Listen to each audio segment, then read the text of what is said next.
বৈষম্য বিরোধী ছাত্র আন্দোলনের নেতৃত্বে ফ্যাসিবাদ বিরোধী রাজনৈতিক দল, ছাত্র সংগঠন, নাগরিক সমাজ, পেশাজীবী, আলেম, শ্রমিক ও সর্বোপরি সাধারণ জনতার অংশগ্রহণ ও সহায়তায় এই গণ অভ্যুত্থানে ফ্যাসিস্ট স্বৈরাচারী হাসিনা সরকারকে উৎখাত করা সম্ভবপর হয়েছে। গণ অভ্যুত্থানে অংশনায়কের ভূমিকা পালন করেছিল সাধারণ ছাত্রছাত্রীরা। বিশেষত প্রাইভেট বিশ্ববিদ্যালয় ও মাদ্রাসা শিক্ষার্থীদের অসীম সাহসী ভূমিকা গণ অভ্যুত্থানকে এক চূড়ান্ত রূপ দিতে সহায়তা করেছে। এই গণ অভ্যুত্থানে কারো অবদানই কারো থেকে কম নয়। জুলাই আমাদের নতুন বাংলাদেশের ঐক্য ও মিলনের জায়গা তৈরি করেছে।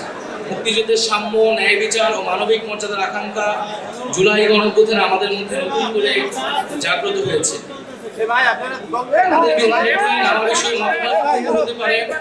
নীতিগত বিরোধ হতে পারে, তর্ক বিতর্ক হতে পারে, কিন্তু গণতান্ত্রিক সম্পর্ক, সংলাপ ও মিথস্ক্রিয়া যাতে কোনো ছেদ না পড়ে। জাতীয় ঐক্য ছাড়া ফ্যাসিবাদকে সম্পূর্ণভাবে বিলোপ করা বা পরাস্ত করা সম্ভব নয়।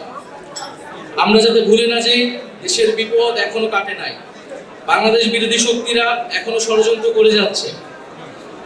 রাজনীতিবিদ এবং অভ্যুত্থানের শক্তিদের মধ্যে অনৈক্য, সামরিক বেসামরিক আমলাতন্ত্র, মাফিয়া, লুটেরা, ব্যবসায়িক শ্রেণী ও ষড়যন্ত্রকারী নানান বৈদেশিক শক্তিকে সুযোগ করে দিতে পারে।